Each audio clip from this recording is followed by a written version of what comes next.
Hello, welcome back our channel. അപ്പോൾ നമുക്ക് ഇപ്പോൾ പുതുതായിട്ട് മാറിയ ഡ്രൈവിംഗ് ലേണേഴ്സ് ലൈസൻസിൻ്റെ എൻ്റെ ചെറിയൊരു അനുഭവം അല്ലെങ്കിൽ ആ ഒരു എക്സ്പീരിയൻസ് ഞാനിവിടെ പറയാം. ആദ്യം നമുക്ക് ഡ്രൈവിംഗ് സ്കൂൾ വഴിയോ അല്ലെങ്കിൽ നമ്മൾ എങ്ങനെയാണോ അപേക്ഷിച്ചത് അതുവഴി ഒരു ഡേറ്റ് നമുക്ക് കിട്ടും എക്സാമിന്. അപ്പോൾ ആ ദിവസം നമ്മൾ നന്നായിട്ട് പഠിച്ച് റെഡിയായിട്ട് എക്സാം എഴുതാൻ വേണ്ടിയിട്ട് റെഡി ആവണം. ഒരു കാര്യം നിങ്ങൾ വീട്ടിൽ ഉപേക്ഷിച്ചിട്ടായിരിക്കണം പോവാൻ വേണ്ടിയിട്ട്. അതാണ് ടെൻഷൻ. കാരണം ടെൻഷൻ അടിച്ചാൽ പഠിച്ച എല്ലാ കാര്യങ്ങളും മറന്നു പോകും.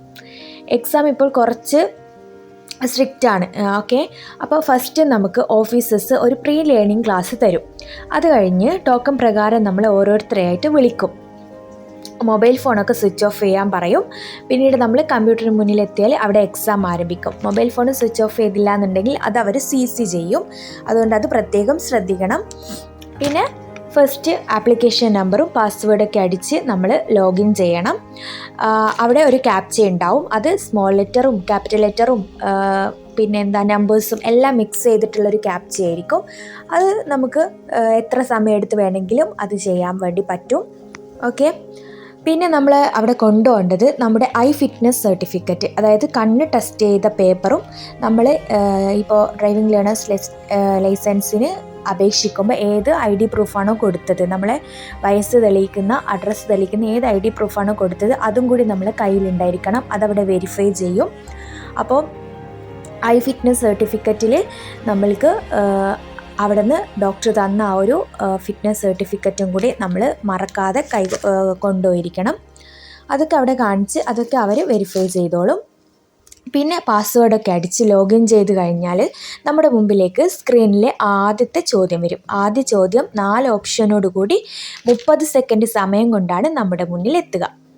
പെട്ടെന്ന് തന്നെ ചോദ്യമൊക്കെ വായിച്ച് ആൻസർ ചെയ്ത് നെക്സ്റ്റ് ക്വസ്റ്റ്യനിലേക്ക് പോകും. അങ്ങനെ രണ്ടാമത്തെ ക്വസ്റ്റ്യനും കഴിഞ്ഞാൽ ഇനിയാണ് മൂന്നാമത്തെ ക്വസ്റ്റ്യൻ.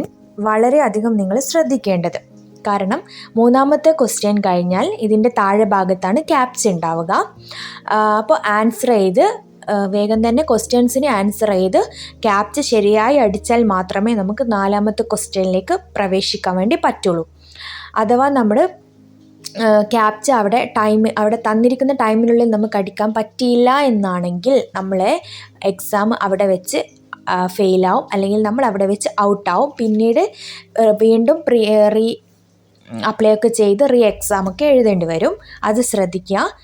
പിന്നെ ക്യാപ്ച ശരിയായി അടിച്ചാൽ മാത്രം പോരാ, തന്നിരിക്കുന്ന 45 സെക്കൻഡിനുള്ളിൽ തീരണം. അത് ഞാനിപ്പോൾ പറഞ്ഞു, 45 സെക്കൻഡാണ് ടൈം. അത് ക്യാപ്ചയുള്ള ക്വസ്റ്റ്യൻസിന് മാത്രമാണ്. അപ്പോൾ ഞാൻ ഇതിൻ്റെ നല്ല ഡീറ്റെയിൽഡ് ആയിട്ടുള്ള വീഡിയോ ഞാൻ ചെയ്തിട്ടുണ്ട്. ചാനൽ നോക്കിയാൽ നിങ്ങൾക്ക് കാണാം. ഇതിപ്പോൾ എൻ്റെ ഒരു ഡ്രൈവിംഗ് എക്സ്പീരിയൻസ് പറയുകയാണ്. ഓക്കെ, അങ്ങനെ ഞാൻ ഓരോ 3 ക്വസ്റ്റ്യൻസ് കഴിയുമ്പോഴും ഓരോ ക്യാപ്ച വീതം ഉണ്ടായിരുന്നു.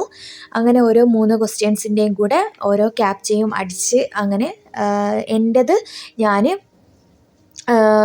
എല്ലാ ക്യാപ്ചയും അടിച്ച് 18 ക്വസ്റ്റ്യൻ ആകുമ്പോഴേക്കും എൻ്റെ ലേണേഴ്സ് എക്സാം കഴിഞ്ഞിട്ടുണ്ടായിരുന്നു. 18 എക്സാം കൃത്യമായിട്ട് ആൻസർ ചെയ്തതുകൊണ്ട് അവിടെ നമുക്ക് സ്ക്രീനിൽ പാസ് എന്ന് കാണിച്ചിട്ടുണ്ടായിരുന്നു. ഓക്കെ, അപ്പോൾ മൂന്നാമത്തെ ക്വസ്റ്റ്യൻ്റെ കൂടെ ഇങ്ങനെ 18 ചോദ്യങ്ങൾക്ക് ശരിയുത്തരവും ക്യാപ്ച ശരിയായി കൃത്യസമയത്ത് അടിക്കുകയും ചെയ്താൽ നിങ്ങൾ പാസ്സായി.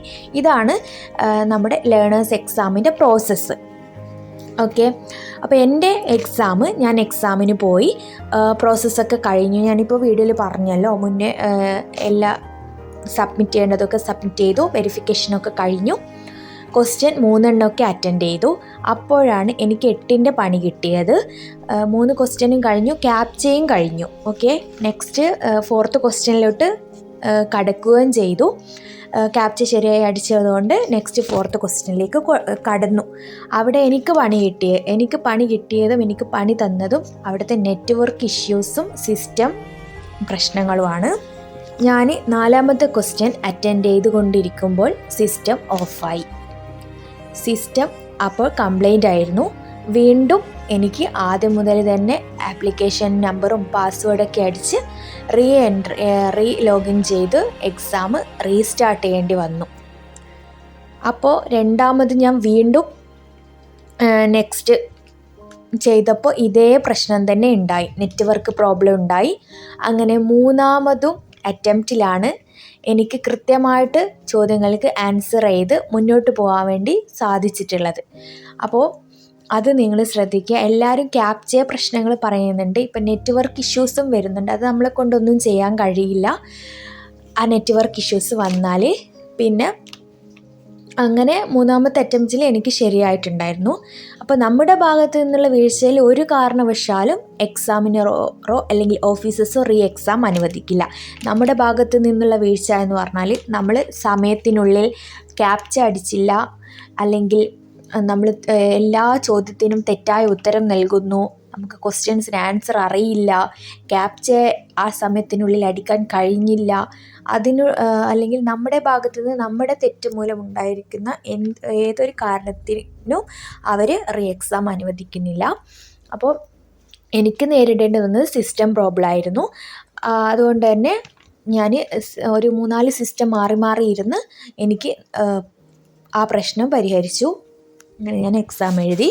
പിന്നെ അവിടെ അധികം ആളും ഫെയിലായത് ക്യാപ്ച സമയത്തിനുള്ളിൽ അടിക്കാൻ കഴിഞ്ഞില്ല എന്ന ഒറ്റ കാരണത്താലാണ്. ക്യാപ്ചർ എൻ്റർ ചെയ്തില്ലെങ്കിൽ നമുക്ക് അടുത്ത ലെവൽ ഓഫ് ക്വസ്റ്റ്യനിലേക്ക് പോകാൻ കഴിയുകയില്ല.